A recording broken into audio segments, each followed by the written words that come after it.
Manifest branja je temeljni dokument kampanje Slovenija bere, ki je gospodarsko-kulturni projekt, ki ima za cilj izboljšati bralno kulturo pri nas tako, da bodo Slovenci postali narod bralcev, Slovenija pa država branja.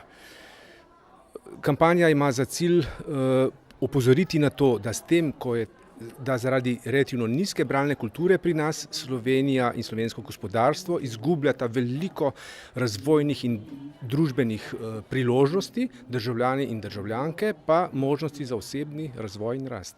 Zakaj ministrstvo podpira ta manifest? Nobenega in nikakršnega pomisleka, zakaj ne bi, kajti podpiramo branje, bralno kulturo, predvsem pa tudi bralno pismenost, že pravzaprav od prvega koraka vzgoje in izobraževanja, ko posameznik, otrok in mladostnik stopi van. Zakaj je to pomembno? Zato, da krepimo kompetence posameznika. Še posebej ugotavljamo, da na področju odraslih so te kompetence v primerjavi z evropskimi drugimi narodi precej šibke in da je potrebno tudi iz tega razloga ne le krepiti izobraževanje in odnos do branja mladih in otrok, ampak tudi odraslih, starejših, še posebej v kontekstu vseživljenjskega učenja. Zato naša zelo, zelo velika podpora temu projektu.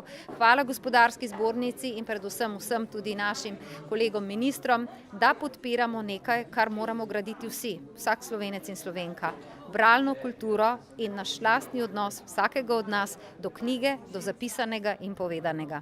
Ministrstvo za kulturo je, če lahko tako rečem, ministrstvo za ustvarjalnost. In ustvarjalnost je seveda potencial domišljije.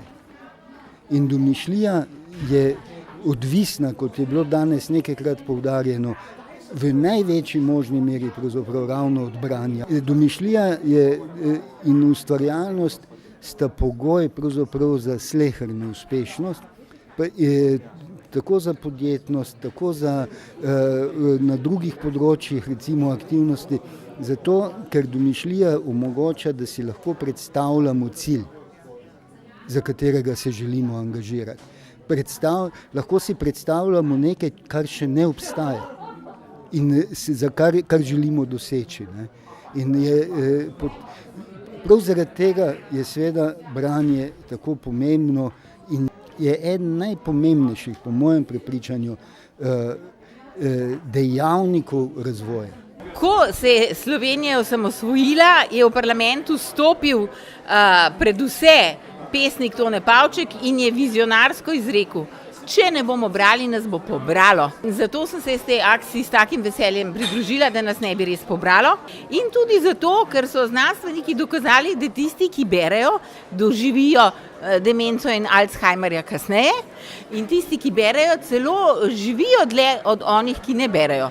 Najmanj 2 leti pa pol živi dlje dober bralec od onega, ki ne bere. 2 knjigi bom predstavil. Ena je Vodiča Kadiza v iskanju vrhunca.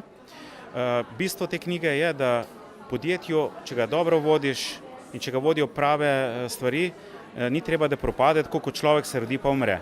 Pomeni, da podjetje je lahko skozi na vrhuncu. To je prva moja knjiga, ki jo predstavim in je zelo vplivala na mojo pot. Druga je pa od Dane Zohar, Duhovni kapital, ki pa razlaga, kaj ljudi motivira, zakaj ljudje delamo stvari in potem, kaj nas pri tem motivira in nese naprej. In potem tudi razlaga, na kak način lahko tržna ekonomija, beri kapitalizem, ob pravem osmišljanju stvari s pravimi vrednotami je lahko še vedno uspešen gospodarski sistem. Zakaj ste vi postali ambasador branja? Zato, ker se zavedam, kako pomembno vlogo so imele knjige pri razvoju moje osebnosti, moje kariere, poslovne kariere, mojega podjetništva. Brez teh znanj, ki sem jih pridobil iz knjig, brez filozofije, raznih paradigem, spreminjanja teh paradigem s pomočjo knjig tudi, zagotovo moj uspeh ne bi bil tak.